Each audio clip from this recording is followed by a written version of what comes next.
rest of the Sahel states, namely Niger, Burkina Faso, and Mali, are now to announce their withdrawal from the International Criminal Court, which they say it's created for Africa, just to criminalize, demonize African leaders. Now, here is the news. It's a source from there. Now, this reads as follows.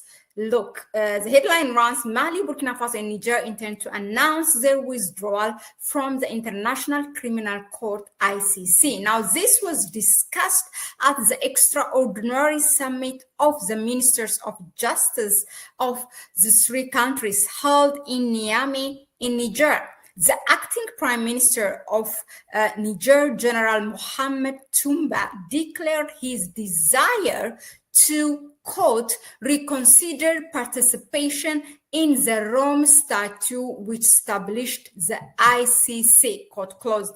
The texts of the decision are already ready, and an official statement may be made in the coming days.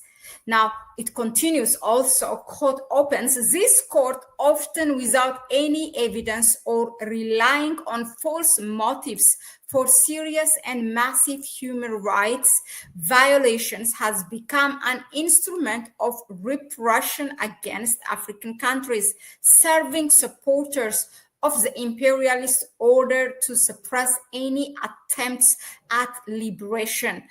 This is what the acting Prime Minister of Niger, Mohamed Toumba, said, accusing the Hague Court of bias.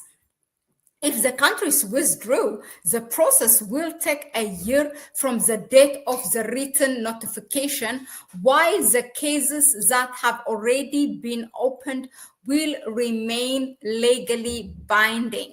The creation of a regional body, the Sahel Criminal Court for Human Rights, whose jurisdiction will extend to international crimes, organized crime, and terrorism, is also being discussed. So they are not talking about only the action, what they are going to do, but also they are prepared to the solution, meaning they are going to set up their own court also that includes human rights. So let me just read the name again. So the creation of the regional body, the Sahel Criminal Court of Human Rights, whose jurisdiction will extend to international crimes, organized crime, and terrorism, is also being discussed. If you all remembered, Prime Minister Maiga, was it Maiga? Yeah, Abdoulaye Maiga of Mali, he repeatedly on the stage of the United Nations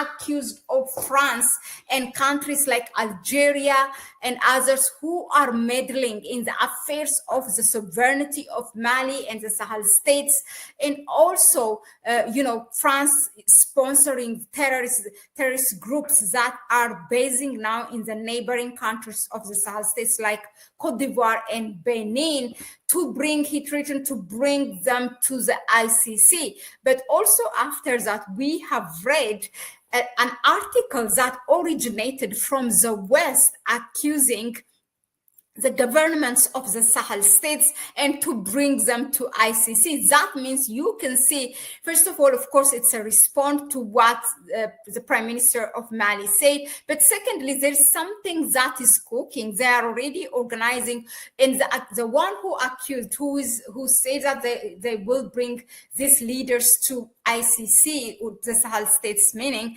is that it's one terrorist group. Imagine a terrorist group is accusing the Sahel leaders. So it's funny, but it's really a priority to take action. Do you know that most of these Western powers, they are not part of the ICC? Okay, so I don't think it serves Africa. It is there just to bring African leaders who refuse to bow to the Western powers. So there's no need to continue to be abided by it. I think it is the right action. And I really hope that they will also withdraw from the United Nations with,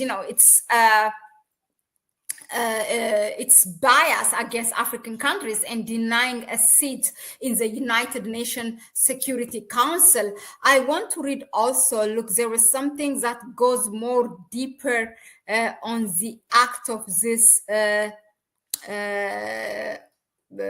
withdrawing from ICC. Let me see if I can, the ICC was created for Africa. I want to read, I think you can see it, right? Look, the headline, the ICC was created for Africa. I'm going to read that for you. Now, these are news coming from the Sahel states, by the way, okay? It's a source, it's a direct source. The countries of the Sahel states alliance today demonstrate their willingness to put an end to their participation in the Rome Statute. The Minister of Justice of these countries have already prepared texts on withdrawal from the ICC and are ready to launch the process of denouncing the treaty. The decision is resonant, but quite predictable. Yeah, it's something that's expected. In words, the ICC is a tool for combating the most serious crimes, war crimes, crimes against humanity, and genocide. However, in the eyes of African elites, the organization has long turned into an instrument of political pressure from Western powers, hiding behind rhetoric about human rights. True. The answer to withdrawing from the ICC is what I said, the creation of the Sahel Criminal Court. It's called upon to take over the functions of dealing with serious international crimes, as well as organized crime and terrorism, which today can be called the main threat to stability in the region. On the one hand, these countries will get rid of the risk of international persecution by withdrawing from ICC of their leaders. On the other hand, the number of accusations of human rights violation will only increase, meaning by the Western powers. So Western structures, international NGOs, the media will surely use this topic even more actively as a convenient lever of pressure on these countries, accusing them that they have violated the Human Rights Act, and they were going to pressure them. And in fact, even if they withdraw from ICC, we might bring the topic of they are going to bring the Sahel leaders to the ICC. So it will have a response on both sides. On one hand, of course, they will take away their risk. But all in all, I think it's the right action. But let us know, in the comment section, what do you think of this act that the Sahel states withdrawing from the ICC? This is something expected. Is this something that you have been expecting that the Sahel states will take an act, or let us know in the comment section what is the right decision, and also what are other international organizations that the Sahel states should withdraw. Thank you again for tuning in, for your time, for all your input. We don't take it for granted. We really appreciate it. Keep it coming. But please subscribe to the channel, give it a like, and share the videos with others. Thank you again, and I'll see you on the next one. Bye-bye.